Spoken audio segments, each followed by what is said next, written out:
Hello বন্ধুরা, তো আমার একটা সমস্যা হয়ে গেছে, সো তোমাদের সঙ্গে শেয়ার করছি। প্লিজ আমাকে একটু সাহায্য করো, আমি কি করব বুঝতে পারছি না। তো এই যে এখানে নখের একটুখানি উপরে, তো এখানে ছিলে গেছে।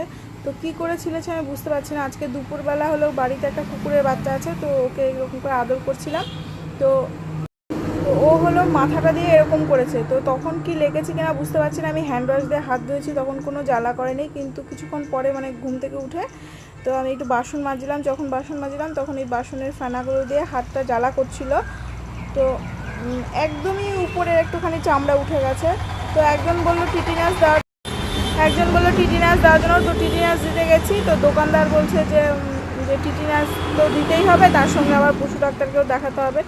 তো কি করে যে এটা হয়েছে আমি বুঝতেই পারছি না, বোঝাও যাচ্ছে না। একদম খালি উপরের চামড়াটা একটুখানি ছিলে গেছে, কোথায় লেগেছে তাও মনে করতে পারছি না। আর এই কুকুরকে যে বাচ্চাটাকে যে হাত দিয়েছিলাম, তো সে আবার মাথা, তো সেখান থেকে হয়েছে কি না, তো সেটাই চিন্তা করতেছি যে ওর কি কামড়ই লাগলো না আঁচড় লাগলো, বুঝতে পারছি না কি করবো। আমি এখন চিন্তার মধ্যে পড়ে গেছি। আর একজন বললো টিটিনাস দেওয়ার জন্য, তো আবার যাবো, টিটিনাসটা দিয়ে রাখবো।